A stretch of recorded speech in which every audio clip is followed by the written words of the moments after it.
नमस्कार, मैं हूं अनुज शर्मा और आप सभी देख रहे हैं टीवी 9 भारतवर्ष।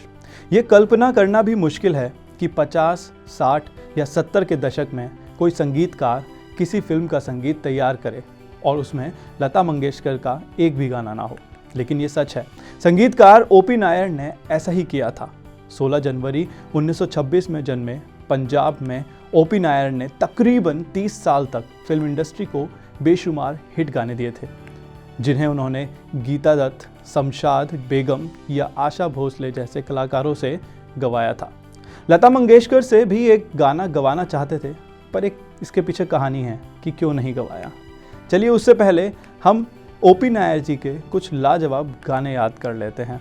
बाबूजी धीरे चलना, कभी आर कभी पार, उड़े जब जब जुल्फे तेरी, इशारों ही इशारों में दिल लेने वाले, आओ हुजूर तुमको, लाखों हैं यहाँ दिल वाले पर प्यार नहीं मिलता।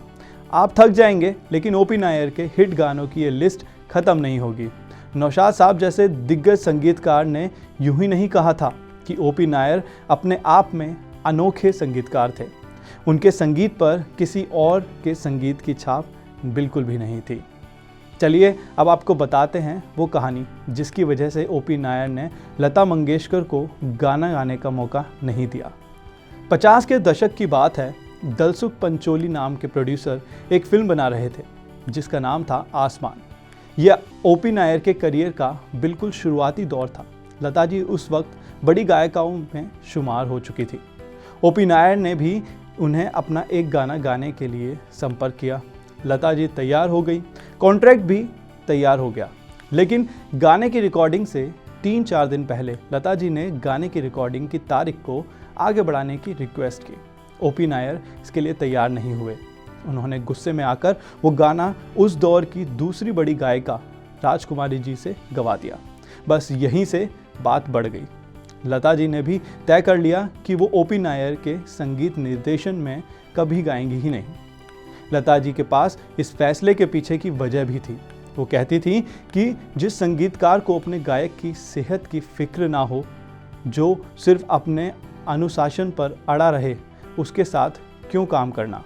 लता जी ने एक इंटरव्यू में बताया था कि दरअसल उन दिनों उन्हें साइनस की दिक्कत थी और इसलिए उन्होंने ओपी नायर से रिकॉर्डिंग की तारीख बदलने की रिक्वेस्ट की थी, जो ओपी नायर ने नहीं मानी।